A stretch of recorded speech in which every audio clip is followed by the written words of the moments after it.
처음 사랑을 찾으라입니다. 오늘 말씀 제목입니다. 13차 자녀와 함께하는 특별 새벽 예배가 은혜 중에 진행되고 있습니다. 저는 매년 1년에 한 번씩 계시록을 강의합니다.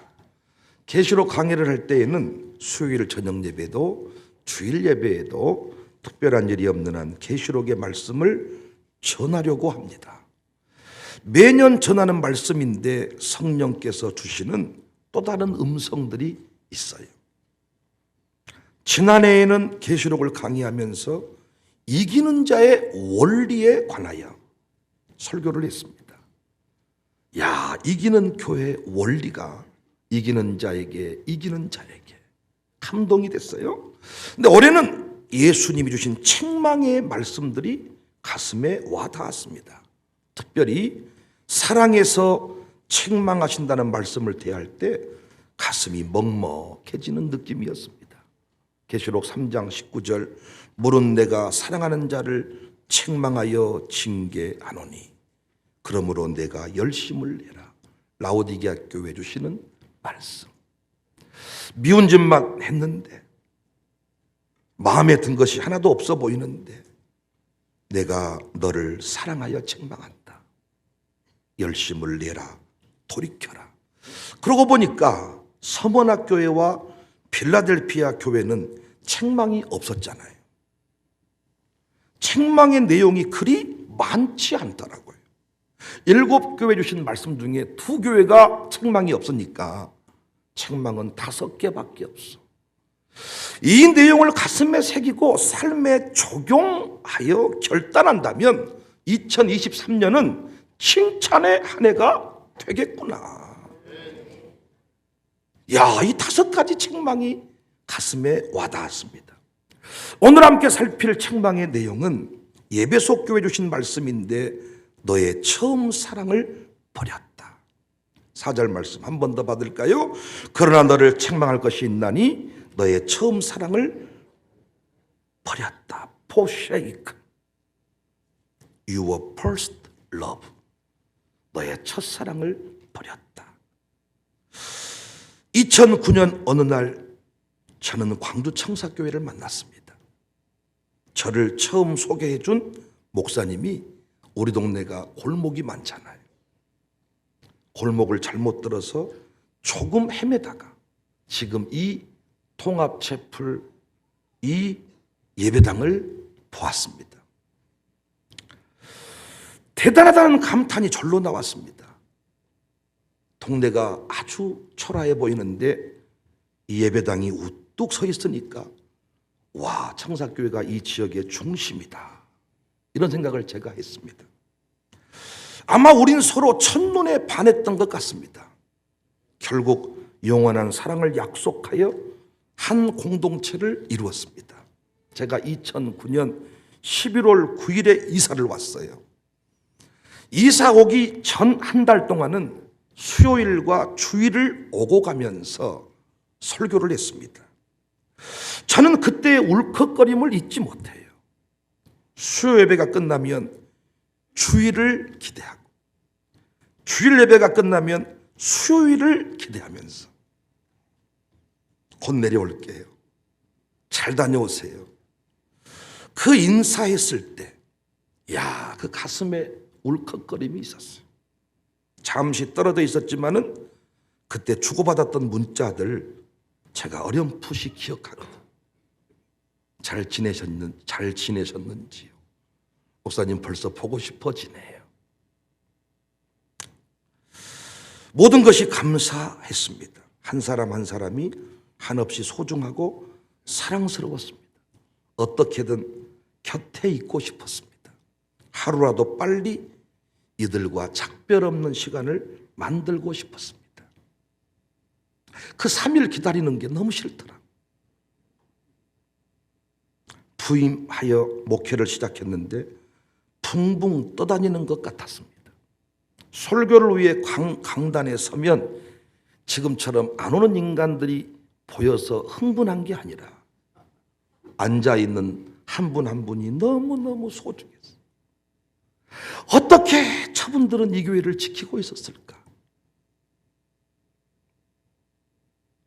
한 사람 한 사람이 클로즈업이 되는데 너무너무 예뻤어요. 저는 그때 1년 동안 했던 설교를 따로 모아두었습니다. 기억하신지 모르겠습니다마는 죽어야 할 사람이 사는 이야기, 절뚝발이에게 베풀어진 하나님의 은혜, 무비보셋, 새롭게 시작하는 인생이라는 제목으로 룻을 통해서 남았고 남았더라. 죽었고 죽었더라의 포커스가 있는 게 아니고 남았고 남았더라. 유라굴로 광풍 앞에 사는 비결, 우리 교회가 어떻게 유라굴로와 같은 광풍 속에서도 살아남았는가?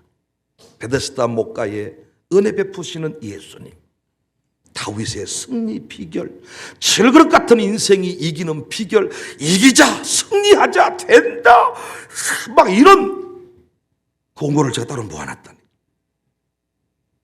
당시 저는 지금의 애찬실, 우리 교회 식당 주방 안쪽에 보시면 냉동 창고가 있어요. 거기가 제가 살았던 사택입니다. 본래 갈래 집사님 사택이었는데 교회적으로 외부 사택을 구입할 수가 없어가지고 그곳에서 임시로 살게 되었어요. 부목사가 따로 없었으니 제가 예배당 문을 열고, 제가 교회 안에 사니까 제가 예배당 문을 열고 예배를 준비했습니다. 눈이 오면 여러분 안 믿으시겠지만은 직접 제가 쌀이빗자락 들고 나가서 눈을 다 쓸었어요. 눈을 쓸 때 이런 젠장 이렇게 막 화가 난 게 아니고 시가 떠올랐어요. 그래서 그때 제가 매주마다 주보에 시를 소개했습니다. 제가 몇 편을 소개할 텐데 2011년 주보 칼럼에 소개한 시, 님 오시는 길. 제목이 언제나 당신은 이른 아침에 첫 발자국으로 오십니다. 그 걸음은 어두움 깨우는 자명종입니다. 태양입니다. 화로불입니다. 오늘 나는 온종일 분주합니다. 쓸고 또 쓸고 호호 또 호호 그대로입니다. 자꾸만 당신의 발자국을 덮습니다. 서둘러 쓸고 또 쓸어 님의 길을 닦습니다. 그 발자국 사라지면 다시 어둠, 겨울, 아픔 오기에 쓸고 또 쓸고 호호 또 호호.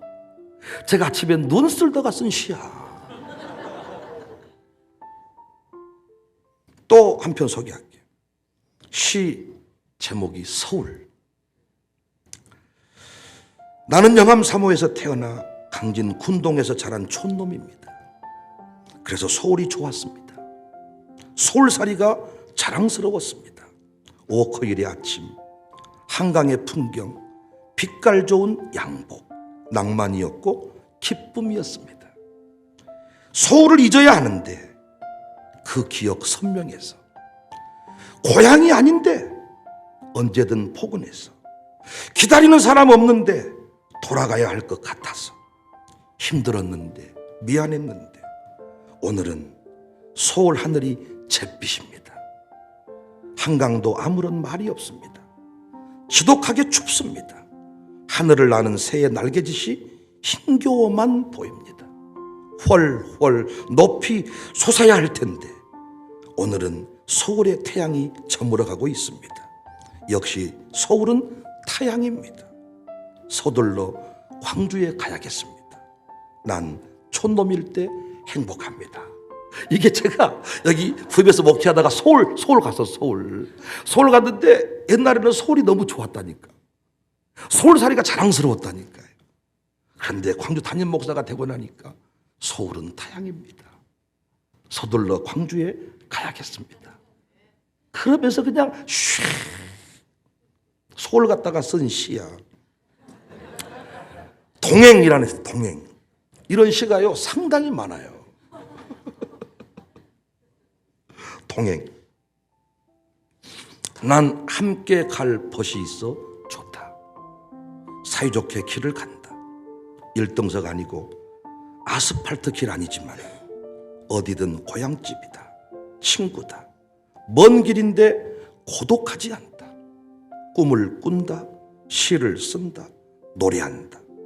함께 갈 벗이 있어 좋다. 내 하늘 집까지. 그러니까 모든 게 기쁨이고 감격이고, 눈 쓸다가 시가 나오고, 서울 가다가 우리 교회 들어가면 시가 나오고, 그냥 끄적거리면 시가 되는 거야. 우리 교회 새로 들어오신 분들이 많이 있으셔서 이 시를 보면, 또 시 전문가가 보면 이야 유치하다 할지 모르겠습니다만은, 우리 함께 했던 초기 우리 식구들은 아마 가슴이 뭉클한 그런 내용들. 어느덧 담임 목회 14년째를 맞습니다. 돌아보니까 너무 많은 변화가 일어났어. 일단 외모부터가 달라졌어. 제가 이 시를 쓸 때만 해도 야 목선이 살아있고 턱선이 살아있고, 안 믿으시겠지만 사진들을 보시면 아마 다 우리 홈페이지에 보면 사진들이 다 있어요. 이제 14년쯤 지나니까 풍채가 좋아졌고, 얼굴을 보니까 어른 태가 나고, 머리를 짧게 자르지 않으면 흰머리가 벌써 가득하고, 노예에서도 무시당하지 않을 위치에 섰고, 선배 목사님들이 너무너무 사랑을 해주시는 거예요. 저희 교회가 하는 모든 일들을 다 축복해 주시는 거예요. 제가 졸업했던 모교회 실천신학 교수도 되었습니다. 그야말로 예배속교회의 모습이 있어요. 설교에 확신이 있고, 설교 세미나도 진행하고 있고, 문제는 박사 이전에, 설교학 박사 이전에 이렇게 사람이 많이 없을 때 강단에 섰을 때의 느낌과 지금의 느낌이 달라졌다는 거예요. 예전에는 설교하러 강단에 서면 화가 나지 않았는데, 어느 순간부터 설교하러 서면 화가 나. 옛날에는 조는 성도를 봐도 그냥 사랑스럽고 그냥 시의 주인공이 되었는데, 당신은 왜 졸고만 있는가? 에베소 교회 모습 그대로예요. 정죄하는 마음이 생기는, 정죄하는. 나는 잘났는데 왜 우리 성도는 못났을까? 이런 교만한 마음도 문득문득 찾아오는 거예요. 미운 사람 하나가 없었는데 14년이 지나니까 미운 감정들이, 정죄하는 마음들이 나도 모르는 순간에 자리를 잡을 때가 있어요. 예배속 교회를 향한 책망 그대로입니다.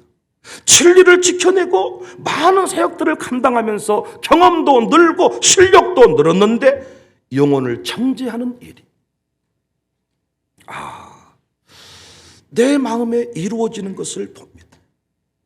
주님이 이번 계시록 강해를 하는데 이 부분을 만지시는 거예요. 회개해라. 백목사야, 회개해라. 네가 말씀을 잘 가르치는 것까지는 좋지만은 왜 정죄하느냐? 왜 그 사람의 믿음에 관하여 정죄를 하느냐? 너는 정말 온전한 모습이 있느냐? 너는 과연 혼자 집에 있을 때 너는 제대로 된 믿음의 사람이냐? 주님이 제게 강하게 책망하시는 듯한 그런 감동이 있었습니다. 그래서 제가 다시 초년병 시절에 썼던 설교들을 읽어보고 칼럼을 읽어보니까 이런 시들이 발견이 됐습니다. 풋풋한 사랑, 뜨거운 사랑, 정죄하는 마음 없는 사랑, 있는 그대로 받아들이겠다고 하는 그 겸손한 사랑, 그 사랑이 제게 있었는데, 야, 어느덧 잘난 척하는 목사로 변질되고 있구나. 저는 2023년 새로운 목회 계획들을 쭉 정리하면서요, 다시 새로워지기로 했습니다. 요즘에는 시가 써지지를 않아. 교만해져 가지고. 시는 감성이 폭발해야, 사랑하는 마음이 있어야 시인이 되는 거예요. 여러분도 연애를 해보셨기 때문에 다 연애 편지 한 기통에다가 시 아닌 시를 아마 써봤을 겁니다. 요즘에 우리 박예열 장로님이 신안 쪽에 근무를 하시면서 시를 수시로 써서 올려보내죠. 시를 감성 폭발, 사랑하는 마음 왜인가 봤더니 부인과 떨어져 살면서 부인이 너무 그리운가 봐. 그리워서 달려와 보면 부인은 집에 없고, 달려보면 부인은 손주 보느라고 정신이 없고, 집에 와보면 딸들이 막 집을 다 차지하고 있고, 그래서 저한테 막 가슴에 이야기를 털어놓잖아요. 어딘가 떠나고 싶습니다. 인생이 별거 아닙니다. 시가 언제부턴가 나오지 않아요. 죽은 시인의 사회, 그 영화의 내용이기도 합니다. 교인들은 설교를 잘하냐 못하냐 솔직히 구별 못합니다. 진짜 웃긴 게 목사 입장에서 설교 저거 아니거든요. 그런데 나랑 밥 먹으면서 은혜 받았다 그래. 다 어이가 없어서 그 내용이 은혜 받으면 안 되는 내용이야. 그분이 설교할 때는 은혜 받았다 말하면 안 된다니까. 설교학적으로 봤을 때 설교 엉망으로 한 거야. 내용 하나도 없어 건더기가. 그런데 건더기가 가득한 막 교환을 나눠줘 설교해도 은혜 받았단 말을 하는 사람이 없어. 성도들은 설교를 잘하고 못하고에 초점이 있는 게 아니고 내용이 좋냐 안 좋냐가 아니고 나를 사랑하는 목사님인가, 우리 목사님은 나를 사랑하는가, 거기에만 관심이 있어. 말씀에 응답이 있다 말하지 말씀 안 들어. 목사님이 나를 사랑하십니까? 우리 교회밖에 모르는 목사님입니까? 그걸 따지는 거야. 풋풋한 그 사랑. 여러분 생각해 보세요. 지금 집이 너무 좋아지셨잖아요. 너무 좋은 차 타고 다니시잖아요. 너무 풍채도 좋아졌잖아요. 문제는 두 부부가 마주 봐도 뜨거워지지 않는다는 것. 위기잖아요, 위기. 하나님이 그 말씀을 하시는 거예요. 너의 처음 사랑을 버렸다. 처음 사랑. 여러분은 어떠신가요? 5절에 그러므로 어디서 떨어졌는지를 생각하고 회개하여 처음 행위를 가져라. 만일 그리하지 아니하고 회개하지 아니하면 내가 내게 가서 내 촛대를 그 자리에서 옮길 것이다. 이걸 공동번역으로 보면 어디서 빗나갔는지를 생각하고 어떤 계기에서 무너졌는가, 무엇 때문에 변했는가. 어떤 분은 상을 한번 받은 뒤부터 교만해질 때가 있어요.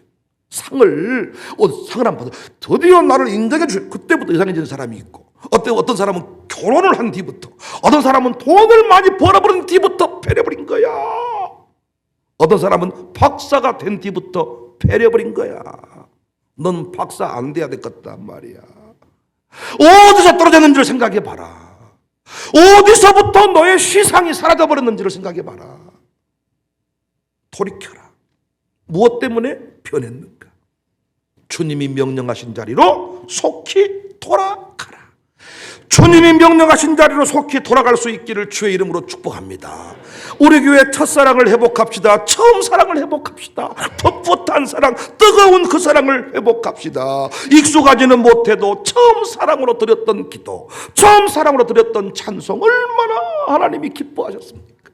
우리 와수쿨 아이들이 여러분 발표회라면 다 틀리지만은 진짜 웃기지만은 갑자기 율동하다가 돌아서 가지고 딴짓 해버리지만은 우리는 그 모습 보고 막 웃을 때가 많습니다. 순수한 그 사랑, 변질되지 않는 그 모습. 그런데 우리는 프로페셔널을 강조하면서 틀렸는데도 틀리지 않은 것처럼 표정을 딱, 절대 틀려도 틀린 표정을 하지 말고 계속 그 일을 해라. 우리는 틀린지 안 틀린지도 모릅니다. 그런데 뭔지 모르게 가슴에 울림은 없습니다.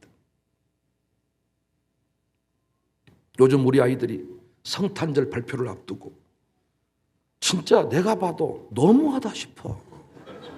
쉬는 날이 없고, 이건 진짜 초등학생인지 전도사님인지 중학생인지 목사님인지, 아니 초등학생 중학생이 집에 들어오는 시간이 목사보다 더 늦어.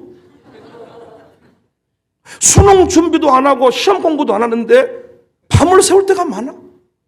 성탄절 준비하나를 위해서. 지들이 아무리 준비를 해도 프로 연극 배우보다는 못하겠잖아요. 그렇지만 우리는 그들의 그 마음을 하니까 아마 눈물 지을 것이고 우리 예수님이 얼마나 기뻐하시겠는가. 처음 사랑. 익숙하지 않지만은 뜨거운 가슴으로 나갔던 그 노래, 그 설교, 하나님이 원하신다. 그 자리로 돌아가자. 여러분의 처음 사랑의 모습은 어떤 모습이셨나요? 전 여러분 처음 만났을 때를 기억합니다. 어떤 의미에서 그때 모습이 더 좋았다 싶어요.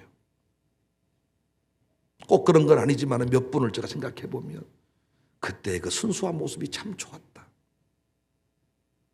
하나님이 원하시는 그 자리, 그 처음 사랑의 모습으로 우리가 돌아가야 될 것입니다. 실력은 탁월해져야 되지만은 처음 사랑을 잊어버리면 안 된다. 처음 사랑. 그럼 어떻게 하면 처음 사랑을 지킬 수 있느냐? 처음 사랑의 모습 어떻게 돌아갈 수 있을까?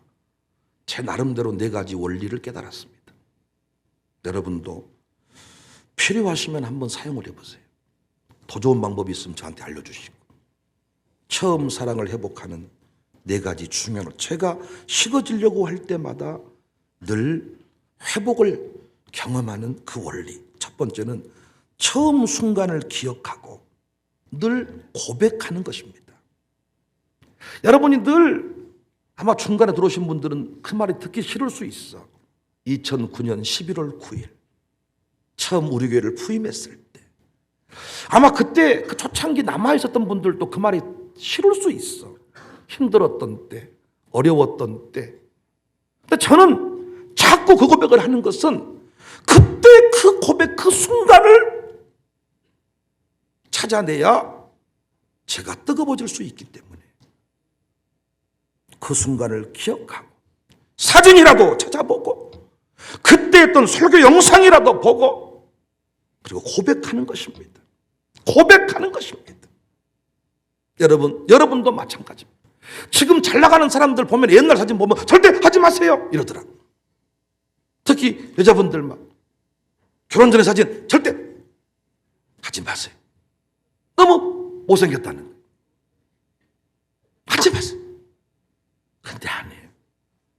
또 회장님들은 예전에 그 배고팠던 시절을 자꾸 잊어먹으려고 자꾸 그 감추려고. 그게 어떤 분은 그래서 딱 이 회장실 안에다가 올챙이를 키운다잖아. 개구리를. 올챙이 잊어버리지 말자. 어떤 분은 지게를 딱 걸어놓는데 지게 지고 행상부터 시작했다는 것입니다. 대기업의 회장들은 늘 그런 고백들이 있더라. 그 사랑을 잊어버리지 말자. 처음 그 순간을 잊어버리지 말자. 우리 부모님도 저희 가족들도 마찬가지 아니겠습니까? 그때 처음 목사 같지도 않은 저를 담임 목사로 받아주었던 우리 교회 얼마나 감사했겠습니까? 근데 세월이 흘러가면서 그것이 사라져버리고 불평의 이유가 될 수 있겠잖아요. 처음 그 순간을 기억하고 고백하자. 할렐루야.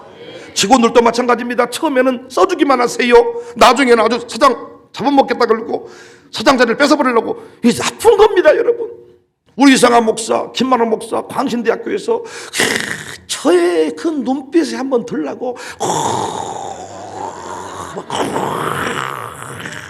이러고 알고 봤더니 다 그 매뉴얼이 있어서 매뉴얼이. 백윤영 교수에게 드는 방법, 앞자리에 앉을 것, 그리고 이 리액션을 제대로 할 것, 그리고 어느 순간이 되면 수업 시간에 내려와서 손을 딱 잡아줄 때가 있다. 그거는 이미 인정이 된 것이다. 그러면 곧 차를 마시자고 할 것이다.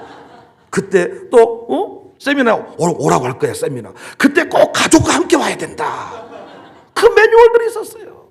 나는 모르고 다 그렇게 하니까 우와 진짜 나를 사랑했는갑다. 또 우리 김주성 목사님도 제 친구 목사에게 전화해서 백 목사님과 연결 좀 시켜달라고. 그래서 아버지 목사님으로부터 연락이 왔어. 아들이 또 김지성 목사가 꼭 청사교회 가고 싶어 합니다. 보니까 너무나도 좋은 수업 시간에는 별로 눈에 안 띄었어. 중간쯤. 이 족보가 전달이 잘 안 된 것 같아. 신경 안 썼어. 족보 중간쯤. 또 우리 누굽니까? 우리 교회 김하평 선생님 친구. 거기도 다 동기인데 그 친구는 첫날에 추리닝을 입고 온 거예요. 양복을 입고 와야 되는데 나한테 찍혔어. 그래 나중에 아무리 나게 잘 보이려고 막 별막 해도 눈에 들어오질 않더라. 김유성도 눈에 안 들어갔어. 나중에 그 말을 듣고 수업 시간을 더듬어 보니까 항상 정장 차림으로 다 지금처럼 꽃단장을 하고 이곳에 살다 보니까 어때요? 삼다운 삶을 살지를 못했대요. 휴가가 뭔지도 모르고 그렇게 살았는데 어느 날 우리 교회 와서 목사 같아지니까 교만해질 수 있습니다. 눈물이 사라질 수 있습니다. 처음 그 순간을 기억하고 고백하자. 목사님, 그때 잊지 못합니다. 늘 저는 장로님, 그때를 못 잊습니다.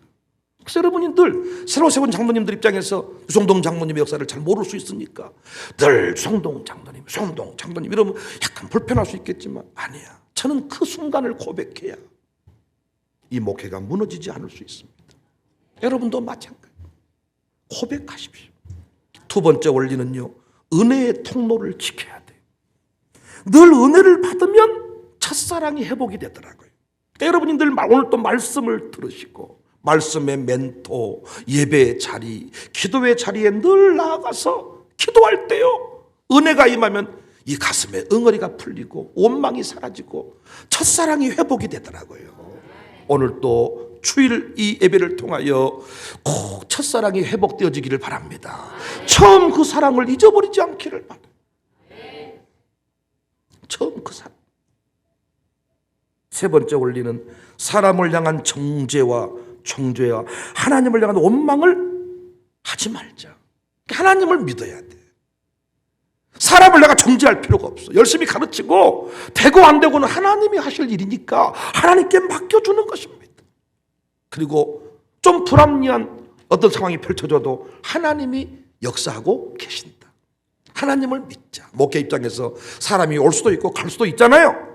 하나님을 믿는 하나님이 내 목회 잘되게 하시려고 오게 했구나. 잘되게 하시려고 가게 했구나. 그 인생 잘되게 하시려고 가게 했구나. 하나님을 믿는 것입니다. 원망하지 말고 불평하지 말고 정죄하지 말고. 할렐루야. 네 번째 중요한 원리가 뭐냐? 세상의 풍요로 마음이 교만해지는 것을 막아야 돼. 제가 어느 순간 이렇게 돈을 더 많이 쓸 수 있으니까 이렇게 풍요로워지니까 불평이 생기는 거예요. 여러분 그렇지 않습니까? 없을 때는요 10,000원만 줘도 감사했는데 어느 순간 지나면 10만 원 줘도 감사를 안 해요. 그래서 어떻게 하냐? 한 번씩 싹 털어서 헌금을 해요. 한 번씩 싹 털어서 거지 같은 인생을 만들어요. 요즘이 그런 세월이야. 요즘에 저를 만나면 좀 미안해. 지갑에 거지 같아가지고 추지를 못해. 어제도 어떤 식당 갔는데 막 옛날 집회했던 때 은혜 받았다는 그 주일 학생들이 와서 막 인사를 하는 거예요. 친구들이 와서 그 목사님 오셨다 사랑합니다. 옛날 같으면 이리 와 쫙 줄 텐데 지금은 제가 싹 털어서 이 거지 같은 삶을 만든 거예요. 만들어 보면요 얼마나 감사가 회복되는지. 그러니까 저는 그 절기 이런 거 있을 때마다 특별한 거 할 일이 있을 때마다 일부러 싹 털어서 아내에게도 말하지 않고 때로는 싹 작정해버리고 싹 긁어서 싹 갓난한 마음. 그때 다시 감사가 회복이. 얼마나 내가 부유한 상태가 되었는지. 어떤 분은 금식을 한다. 금식을 일주일 3일만 해도 첫사랑이 회복이 된다. 저는 아직까지 금식을 못했어요. 그래서 저는 물질 금식. 저는 차라리 거지를 만들고 말지 밥은 못 굶겠더라고요. 솔직히 우울증 걸리고 여러분 맨 설교하다 성질 내면 도움이 안 되시죠. 그래서 금식을 하는 분도 나름대로 첫사랑의 방법이 있다. 어떤 분은 자기가 늘 은혜 받았던 그 기동 같은 데를 간대. 그래서 아버지 바위를 붙잡고, 여기서 내가 신학교 시절에 울었는데, 전 예전에는 서울 그 모교회 품목사 시절에 새겼던 교회를 갔거든요.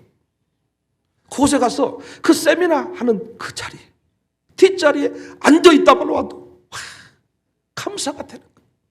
여기서 서럽게 울었던 시절이 있는데, 졸다가 담임 목사님께 혼났던 그 시절이 있었는데, 내가 담임 목사가 되었구나. 그러니까 어떤 사람은 그 은혜 받은 그곳에, 모교회 그곳에, 어떤 사람은 또 고향을 한번 갔다 오면 그 올챙이적 시절 생각이 나가지고, 야, 하나님 감사해. 사진이라도 보면서 목사 없이 살았던 그 5개월의 세월, 온풍기를 못 대고 난로 하나 붙잡고 살았던 그 세월, 그때를 생각하면서 지금은 천국이구나. 내가 왜 불평할까? 야, 여러분, 첫사랑을 회복해라. 처음 사랑의 모습을 간직해라. 저는 이것이 이번 차특세 가운데 주시는 응답. 작년에는 이기는 교회가 된다, 그 말씀 받아가지고 정말 우리가 고난의 때 이겼거든요. 그런데 우리 교회 2023년 어떻게 목회해야 될까? 주님이 책망의 말씀을 깨닫게 하셨. 5가지밖에 안 되더라. 돌아봤더니 그것이 목회 성패를 가르는 문제입니다. 찬양 대원의 문제가 아니고 처음 사랑의 모습이야. 우리 김수비 집사도, 우리 김지성 목사도 찬양 인도하는 분들, 어느 순간 지나면 뭔가 채워지지 않는 공허함이 있을 수가 있어. 찬양을 하긴 하는데 뭔가 대원의 문제인가, 방송실의 문제인가? 아닙니다. 처음 사랑의 모습. 내가 처음 주를 만났을 때 외롭고도 쓸쓸한 그 모습, 아무도 나를 환영해 주지 아니할 때 이 교회가 내게 손을 내밀면서 품어주었던 그때 그 사랑, 그것만 기억하면 그것이 설교 중에도, 그것이 찬송 중에도, 사역 중에도 다 묻어나오는데, 어느 순간 이렇게 멋진 풍채만 보면서 왜 내 설교를 듣고 조는 인간들이 있을까이? 이런 설교를 듣고도 은혜를 왜 못 받을까이? 저 인간은 무엇이 그렇게 상처가 많아가지고 인상 쓰고 있을까이? 초창기에 인상이 더 살벌했다니까요. 근데 그분들이 미운 게 아니라 너무너무 사랑스럽고 감사했는데, 지금은 인상 쓴 것도 아니야. 좋은 사람도 없어. 어떤 분이 내게 물어, 목사님 그렇게 많이 줍니까? 안 줘라, 한 명 줘라.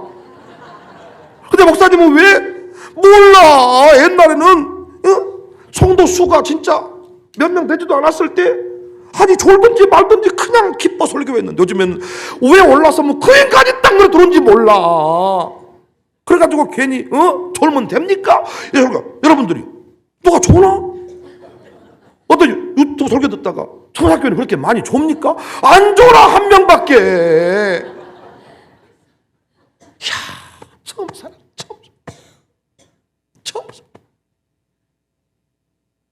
난 여러분과 제가 오늘 정말 이 말씀을 가슴에 새기고 삶 속에 적용한다면 남은 한 해의 삶이 기쁨이 될 것이고, 2023년에도 승리하는 복된 날이 될 줄로 믿습니다.